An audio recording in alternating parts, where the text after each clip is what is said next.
Janice, you know, in a perfect world, we all want to stay out of debt. Sometimes it's just not possible for some folks. Stewart Welch joins us, though, with a few ideas how to handle it properly. Good to see you this morning. Good morning. Guidelines. Everybody like, what should be my guidelines? That's what we're going to talk about. All right, we're still talking about this, so let's just jump into the next one now. And this one actually involves a little math, and I didn't know math was going to be involved, but go ahead and throw this one out. We're going to keep it simple. Okay. So just putting framework, guidelines around debt, and debt is the single biggest problem around money. When you find people have money problems. So first of all, the overall debt guideline, this is all of your debt combined, should not exceed 30%.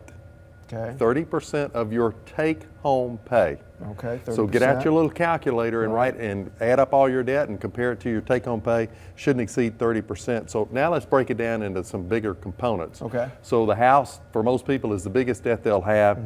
Now the mortgage company will allow you to do up to generally about 35% of take-home pay. So if you do that, you've already violated the first debt rule. Right. So 30%. So what we would say is ideal for a home would be around 20% of take-home. 20%. And Mike, if you were really upwardly mobile, you felt like your income was rising, maybe you could make that 25%. Okay. And if you feel like your income's restricted or you feel threatened, like maybe your job's not that secure, we'd probably push that back toward 15%. Oh, okay. So again, 20% kind of the median.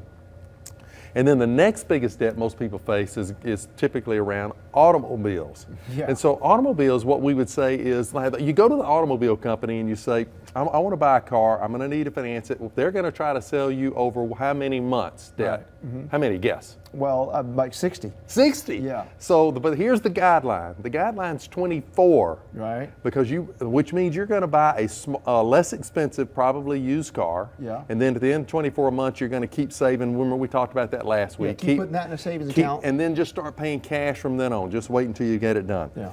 Okay. When we move into consumer purchase, like washers and dryers, or HVAC, things like that. You see offers all the time. You know, hey, 18 months, no interest. Listen, they are financing that stuff like crazy. So on smaller purchases, we want that to be 12 months or less. 12 months or less, okay. And if it's a bigger purchase like a air conditioning unit or a roof or something like that, no more than 24 months.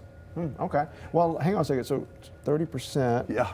Ought, yeah, that's right. And then let's see, carries 6. No, so I mean. So all those individual pieces. That's why that you start with the overall can be 30%. But all those individual pieces, when you add them up, they can't go more than 30%. So you just got to work the math out. Where do you want to put your debt? Where do you want to put the money? The general rule of thumb, essentially what I'm getting from this, it may help some young couples too. Don't bite off more than you can chew. I mean, that's really the button. If you stay within these guidelines, what it allows you to do is put some money in the 401k, put some money aside for college, put some money aside for down payment on homes and emergencies.